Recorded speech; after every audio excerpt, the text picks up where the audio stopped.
Hi guys, welcome back to X-Plane 10. Today we're going to talk the Autogate plugin.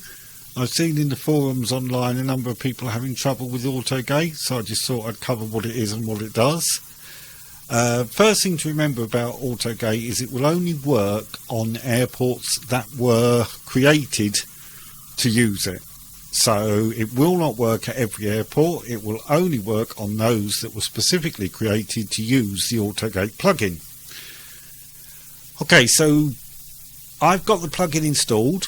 If we go to our plugins and plugin admin, then we should see Autogate 1.6. Literally all you do is follow the installation instructions and then copy the XPL file into the plugins folder and up it should pop. So if you're having any trouble actually installing it, just let me know in the comments and I'll happily show you exactly how it's done. Okay, so that's our plugins. So I'm going to talk the aircraft for a moment. This is, if I just pop outside and have a look, this is a Boeing 777 British Airways. Now this is a free aircraft that comes with X-Plane, but it's not that easy to find out exactly where it is. You have to look somewhere quite specific for this. So I'll go to aircraft, open aircraft, and you will see, normally you would probably see that, and that's all the aircraft you've got. And 777 would normally be in the heavy metal folder, but it's not. And the reason it's not is if you go down to the bottom, extra aircraft, and aircraft from previous versions, so it will look like that, then heavy metal, again it would look like that, you go into heavy metal, and there is the 777-200 British Airways, so that's the ACF file you want. So let's open that. So that's our aircraft today. I know that Autogate works with this. Again, Autogate does not work with every aircraft. It only works with aircraft that have within the ACF file mapped where the door is, because Autogate needs to know where to connect the gate onto. So again, won't work at every airport, won't work on every airplane. But if you experiment, you should find it will work on quite a few, hopefully. So what I'm going to do is change our location, because at the moment we're sitting on the runway at Gatwick. So if I go into select global airport, you can see we're at London Gatwick, and I'm going to choose 51, gate 51. So let's go there.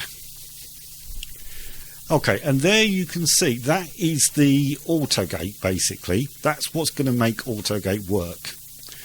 So first thing we need to do is get some power. So let's get some power into the aircraft. So I'll turn on the batteries and the generators, the bus tie, the APU generator, and start the APU on. There we go, so that's started. I'll turn the avionics on. I'm not going to bother about turning the lights on because we're not actually going to be going anywhere in this video. But what I am going to do is start the engines. So we click and hold until about there. Now once you see this green bar coming up here, you know the engine's got power. So that's your left engine. It only has two engines, left and right. Don't worry about these. It's this you want to worry about. So let's go again, click and hold.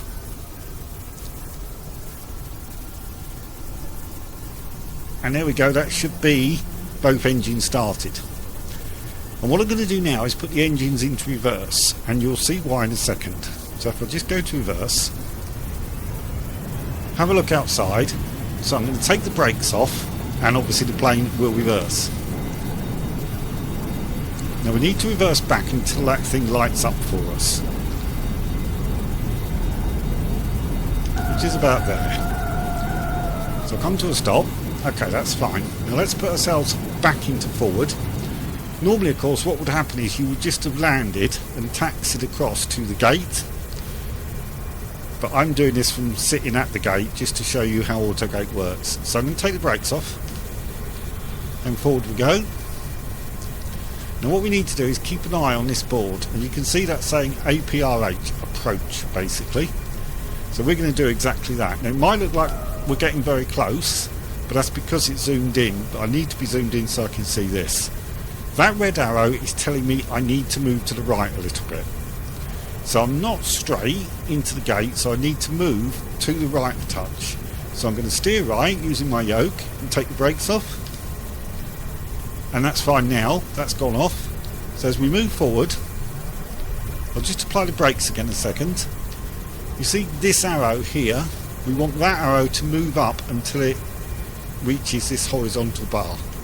And you'll see that happen in a second or two. Keep moving forward.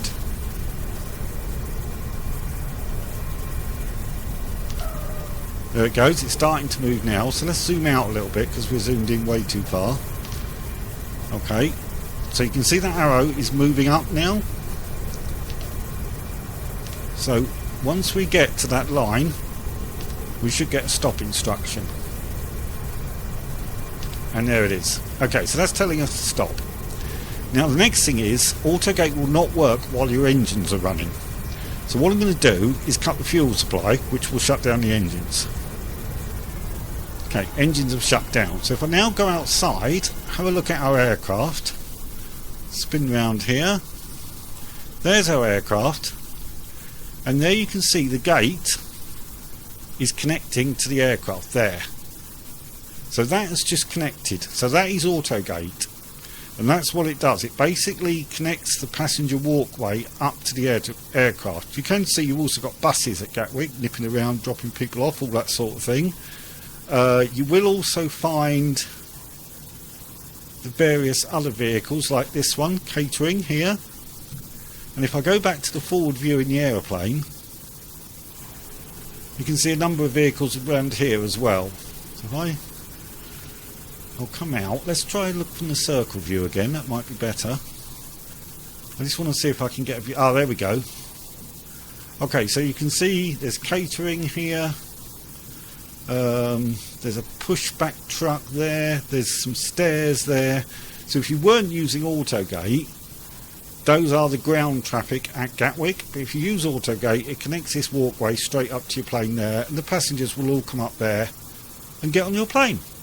So I hope that's helped explain Autogate. Any queries, do put them in comments and I'll more than happily try to help. I think it's a useful plugin. I think it's really good. There's a number of other plugins I'll use which we'll cover in later videos. But in the next one, we're actually going to get the 777 off the ground for a short flight. So I'll see you then. Okay guys, take care. Bye now.